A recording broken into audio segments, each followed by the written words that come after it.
hasi nintzen oso gazte, 4 urtekin nire aitak bazeukan hemen dantza tradizionaleko talde bat, eta aitarekin hasi nintzen, goizetik, eta dantza tradizionala egiten, egun baten, nire herriko plazan, Jon Beite irakasle bat, dantza klasiko irakasle batek ikusi zidan, eta nire aita norzan ikustera joan zen berehala.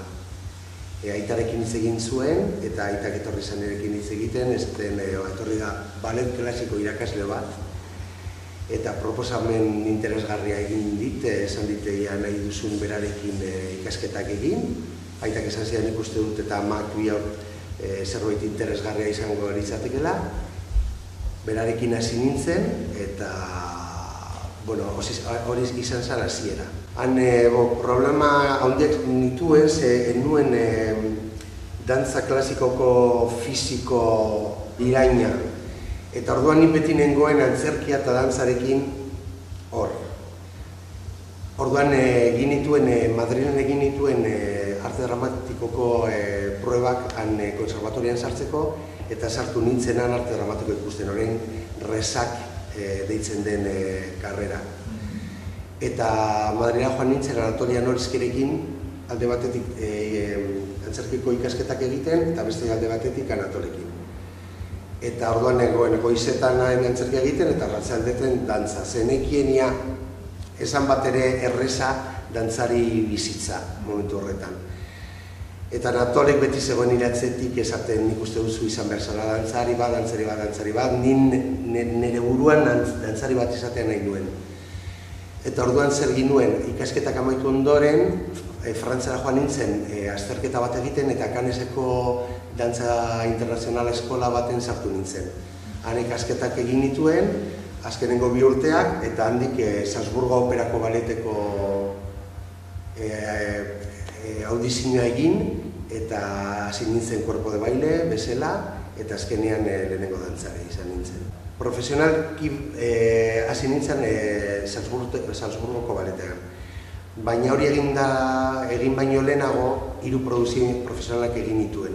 Egon nintzen Les Jeunes Ballet de France, la Joven Ballet Internazionala, Frantziako konpainia batean, eta egin genituen 3 produzio profesionalak Salzburgoko baleteko antzerkian hasi baino lehenago. Oso lan interesgarria, Salzburgoko baletako oso infrastruktura gogorra daukaguz bazeuden antzerkilariak, musikalariak, dantzariak, orkesta, produzioak oso handiak ziren, eta orduan hasteko oso toki berezia eta polita. Produzioetan egoten gara eginen 100 persona lanean. Dantzariak ginen 25-30. Ez izan oso handia. Ez orain antzerki batean lanean bada zaude, bokabularioak orain zabaldu egin dira eta dana jakin behar duzu. Etortzen dira kanpoko koreografoak eta zu beraiek eskatzen dutena zu egin behar duzu, dantzatu behar duzu. Orduan Salzburgoko Operako Baleta repertorioko balet bat zen, baina han danetarik dantzatu egin dugu. Lan pila oso lan gogorra, baziren 6 produzio urtean, eta 140 espektakulo urtean, 3 hilabete turne bat egiten, gogorra, baina oso polita nire bizitza izan da, eta niretzat gauzarik interesgarriena eta politera izan da, ni oso posi. Nik hemen dantzaskolan daukat argazki bat, ez dut inoiz nire argazkiri jartzen, ez aita asko gustatzen, baina hor daukat argazki bat eta beti nirekin jarri, nire alboan dago, eta da Salieri egin nuenean. Egin genuen Salzburgon, badakizu Salzburgo Motzako hiria zela, eta egin genuen Mozart eza Salieri, eta gainera italiano bat eta euskaldun bat. Beraien personaiak egiten eta gu beldurra handiarekin egon ginen lan hori egiteko. Eta hori eginda gero kritikako saria izan nuen, eta hori eginda gero lehenengo dantzaria egin zidaten. Nire ikasketak egin ondoren oso interesgarria izan da nire dantza munduan egotea, zenik beti izan ditut oso personaje teatralak gehien gustatzen zaidana. Ikasketa horrek egin nituelako, eta gainera baina fizikoki oso fiziko gogorra edo izan dudalako horrelako personaiak egin ditut beti, Roden, Nosferatun, beti txarren. Nire urte, zela esan dezakezu, energia horrekin hartu, likidazin hartu nuen antzerkian eta joan nintzen Romara zinemako unibertsitatea egiten. Neukanan posibilitatean jubilatzeko oso gazte, baina baneraman 14 urte gogorrak eta zerbait desberdina egiteko gogoekin. Reinventatu egin nintzen. Romara joan nintzen, Italianos unibertsitatera, eta hasi nintzen, gero zinema egiten. Ikasketak egin nituen eta oso suerte handia izan nuen, lehenengo kortometraje bat egin genuen eskolan, amateur bezala, Alessandriako festivalean sartu zuten konkurso batean, eta irabazi zuen. Han zegoen zinema direktore bat, ikusi neban, lehenengo pelikula egin nuen berarekin, eta hori eginda gero 5. Orain banoa, datorren hilean banoa Sofiara. 5 urte orain etorri nintzenean, gelditu egin nintzen, zelan handian neukan, eta baina azkenean orain deitu egin didate, eta orain oso momentu honetan dago, eta joango naiz. Italian nengoenean, neukan beldurra diru barik gelditzeak. Eta orduan deitu zidaten dantza eskola batean, klase batzuk ematen. Hasi nintzen klaseak ematen, eta aurkitu nuen nire gustatzen zaidan gauzarik garrantzitsuen irakastea.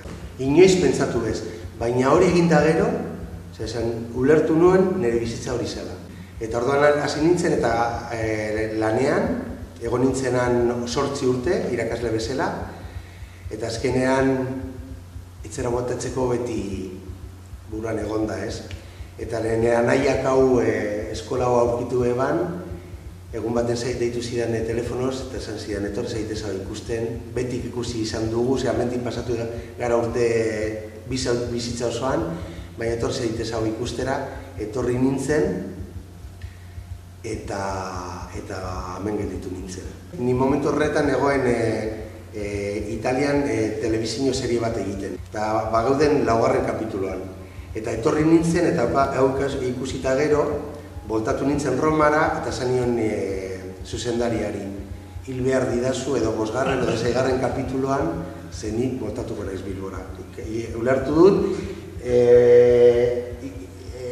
han egon behar naizela. Ordan, bultatu nintzen, egin nituen 2 kapitulo gehiago, eta hau, amengo inaugurazioa egin genuenean, han serieko trupo osoa etorri zinen Bilbora, eta hil zidaten gabeko lauretan Portugaleteko zubian. Hasi nintzen poliki irakasleekin, eta oso timide zenekien hemen. Eta azkenean gaude amirira 18 irakasle lanean, eta daukago 300 eta 80 edo, hainbat, dago 24 espezialidade.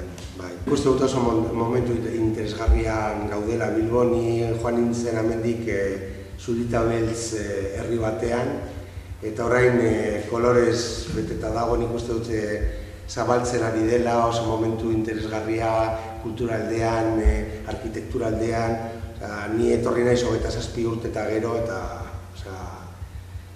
guztiz desberdina da Bilbao. Ze pozik nago orain nire bizitzazoan kanpoan egon naiz, eta beti ekarritut jendeak Bilbora, nire lagunak, etxetik pasatu dira danak. Eta ze desberdina zen pasadan denporean ekartzea kanpoko jendeak, eta orain ze gelditzen dira Gran Bilborekin guztiz. Oraindik lan handia egiteko prest gaude. Nik uste dut pazientzia handia izan behar dugula, guk ez daukagu klasiko dantzako tradiziorik, kontemporaneo edo modernoan, eta nik uste du gauza poliki egin behar direla, pazientzia handiarekin, eta eta gogo handiekin. Nik uste dute hemen oso jente interesgarria gelditu dela, hemen lanean, eta orain ere kanpoan egon dire jende asko etortzen ari dira berriro etxera. Nik uste dut danak batera lan egin behar dugula, konplizitate handiarekin eta kolore handia eman behar dugu Bilbori denon artean. Baina nik uste dut pazientzia egin behar dugu, izan behar dugula eta poliki gauzak egin. Bai, orain daukagu datorren hilean daukagun 8. Jose, hori da proiektu oso polita. Lehenengoz, etortzen dira amengo dantzariak. Bilbon dantza inoiz ez da benek egin. Dantzari oso onak. Beraiekin egitea direzin artistika oso erreza da. Eskolako espektakula baino asko ez horreza. Beraiek daukaten emozioa, beraiekin lan hori egitea oso gauza polita da, oso gauza interesgarria. Nik egin ditut 6 uste dut, azkenengo 6. Egun gara kanpoan, dantzan karrerak egiten, eta hemen Bilbon guztiz ez ezagunak izan gara. Eta orduan, beraiek proiektatzea orain hemendik eta etortzea eta ikusi beraien familiak, lagunak, irakasleak, ikastalako eta beraientzat etortzea, oso lehenengo dantzariek eta dantzari principalak dira. Munduko konpainietan, baina oso konpaini handietan. Azpiegiturak ofizialak gehiago izan behar ditugu, hori argi dago. Orain arte ez dugu ezer izan, orain produzioak eta mugitzeko gauzak daude, posibilitateak daude, baina ez daukagu infrastruktura ofizialak, ez daukagu. Ez daukagu konpainia bat, ez daukagu ez dantza kontemporarioan, ez dantza modernan, ez dago inoiz. Eta orduan ikasleentzat ere zulanean zagoz beti jakiten amendik alde egin behar duzula, hemen ez daukazu ezer. Gero profesional baten bizitza izatzeko, hemen ez daukagu aukerarik. Eta hemen gelditzen direnak, daude lanean, egin behar dute dana, diruarekin beti horrela, ez daukagu konpainia ofizialak. Hori da nire enborra, sustraia hori da, sustraia. Nire sustraia eta da gehien gustatzen zaidana. Orain, eta gainera dantza tradizionalekin egin hemen talde berri hauek egiten ari diren lana, uste dut oso interesgarria dela, eta nik uste dut bide horietik joaten bagara, eta zerbait ondo eginda egiten badugu, daukagula bokabulario bat esportatzeko mundu osora. Flamenkoarekin egin duten bezala, edo beste dantza tradizionalekin egin duten bezala. Nik uste dut gure folklorea oso interesgarria dela, oso handia, uste dut posibilitate handia daukagu zela, eta nik uste dut denporarekin hemen egin daitekela euskal konpaini dantza bat. Uste dut oso bokabulario berezia daukagula hemendik mundura proiektatzeko zerbait guztiz desberdina. Hemen daukagun lana guztiz desberdina da. Pentsatu behar dugu, dantza klasikoak euskal folkloretik hartzen dituela pasuak. Dantza klasean daukagu pa de bask, so de bask, el paso del vasco, el salto del vasco. Hemendik gure folkloretik harrapatutak daude. Gure folklora oso berezia da. Evoluzio handi bat eman saiokegu. Zentzuan, dantza tradizionala hemendik bera daude mugimenduan. Orduan, dantza kontemporaneo edo klasikoa edo moderna egiten baduzu, hori desarrollatzeko posibilitate handiagoak izango dituzuz, gero bokabulario hori handiagoa egiteko.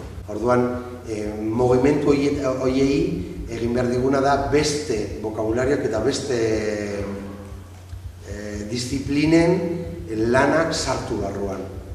Eta horren guztiz zerbait berezia egin eta desberdina.